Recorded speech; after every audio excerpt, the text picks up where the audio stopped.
Travel restrictions for visitors to Connecticut. What happens if you visit one of those states? Our first guest today, Lieutenant Governor Susan Bysiewicz. Also a special session to talk police reform, voting, and more. We'll talk with State Senators Gary Winfield and John Kissel. Plus, we continue our look at Black-owned businesses. We'll meet the CEO of Ashanti Medical, Dr. Kofi Atta-Mensah, about the challenges he faced. It's all straight ahead this Sunday, July 19th, 2020.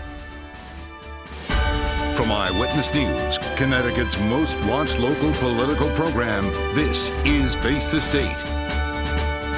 It's 8:30 on a Sunday morning. Good morning, everyone. I'm Dennis House. Thanks for joining us for Face the State. Your relatives from California, Texas, and many other states might want to rethink their visits to you this summer. And if you're planning a vacation to Florida, the Carolinas, or even Ohio, you may want to reconsider that also. There are new travel restrictions in terms of coming to and from Connecticut because of those affected by COVID-19. These states have high rates. With us now, Lieutenant Governor Susan Bysiewicz. And Governor Bysiewicz, good to see you here in the program. Thank you for having me. So how does it work exactly? Let's say your in-laws are coming in from California and they're planning on coming to your house for a week. What do they have to do? So, well, first of all, if they've gotten a test result that's negative right before they came, they should bring that with them. But they'll also be advised if they come to the airport, if they come to Bradley Airport, they may be met by a state trooper who will have them fill out a form and advise them to quarantine. And we've been so successful thus far. This is really important since other states like Georgia, Texas, California are having really big spikes. And so we've got to be very protective and on our guard here in Connecticut. We had a viewer who tipped us off to this. They said that they know some people who flew in through Boston, were not stopped, and just drove to Connecticut, and now they're here. I believe they're from Texas. What do we do about people like that?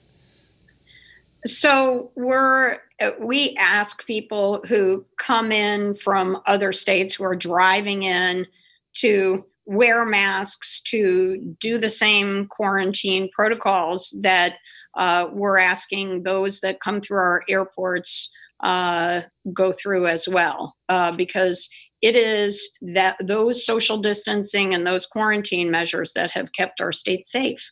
And for those in Connecticut who are planning a vacation to one of those states, what do they do when they get back? Do they have to quarantine also? So they absolutely should. Unfortunately, a lot of the testing is not as accurate as we would like. There's some estimates that tests can be 40% inaccurate.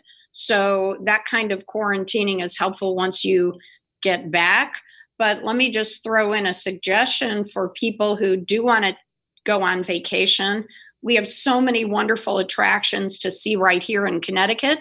We've got Mystic Seaport, the aquarium in Mystic and Norwalk. We've got wonderful museums, wineries. We ask people to consider a staycation because it's safer. And we have some beautiful and fun things to do here in Connecticut. I want to talk about the economic fallout from the COVID-19 pandemic. And we're learning this week that perhaps two of the biggest hotels in our state, the Hartford Hilton and the Hartford Marriott downtown, may close because they just can't make it in this economy. Those are big landmark buildings, big landmark companies with lots of employees.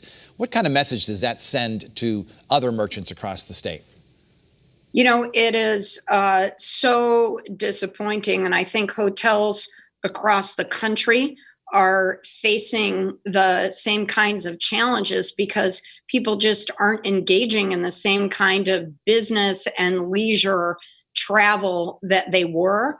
And I know that the PPP program at the federal level and our lending programs at the state level were aimed to help all kinds of businesses, including our hospitality industry, hoping that they could stay afloat long enough to weather this pandemic. And it's a big concern. And it's even more of a concern as I watch other states that are having spikes of 50,000 new cases a day.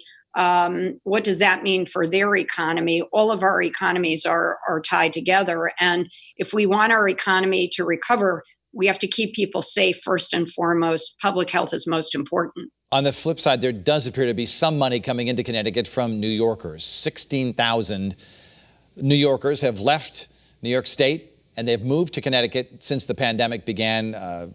Fairfield County getting the bulk of those people, but even West Hartford, over 200 new people have moved to town since March. How will that impact the state's economy? And in terms of, obviously, school enrollment's going to go up, services will have to be increased for some people? Well, let me say that it's been a boon to the housing market in Fairfield County, in Litchfield County, and we've also heard from people who are in the real estate arena on the southeastern Connecticut shore that there's a lot of interest. New Yorkers are buying homes in Connecticut, in Brantford and Stonington. And I think that's good news for us because we can increase our population. It's good for our economy. And I think people are realizing that we have a beautiful quality of life. Housing is cheaper. Home prices are cheaper here than they are in New York City, for example. And a lot of people are finding that they're doing a lot of work from home. They don't have to be in an office. So I think this is a really good thing for our economy and a chance for Connecticut to shine. We're going to be talking about the special session with Senators Winfield and Kissel after the break, but I wanted to get your take on it. What are you expecting from this session? So it looks like we're going to be focusing on 4 areas: a police accountability measure, also a measure to expand absentee ballots for the November election, an insulin pricing measure, and a telehealth measure. And I think all of these things are important, particularly police accountability and the absentee ballot measure. I want to touch on a subject that I asked Paul Mounds about at the governor's chief of staff last week on this program. And you're a student of Connecticut history. You wrote a book about El Grasso, and you, former Secretary of the State, you know a lot about state history. He says that we should be looking at some of the statues out in public. As you know, Christopher Columbus came down in cities across the state. Israel Putnam, who's on the Capitol grounds, owned slaves at one time. What do you think about his statue remaining there? And are there other statues you think we should be re-examining? Yeah, so this is a good opportunity to look at each one of those statues and see what legacy each of those people has. And there are a number of people who own slaves. Interestingly, there are people who were abolitionists who are represented. And one controversial figure is John Mason, who led a massacre against the Mashantucket Pequots. So I think we should have a robust public conversation. I know that the governor is very committed to doing that. And there is only one female statue on the state capitol. That's El Grasso, and all the other statues are people who lived in colonial times or in the mainly early 1800s. So I would like to see a more diverse set of profiles on the state capitol that show women and people of color who have made contributions to our state. Specifically, do you have any names you might want to suggest? Just a few. So there are members of the Beeman family from Middletown who led abolition movements. There was a female Beeman ancestor who started the first Black Women's Abolitionist Society.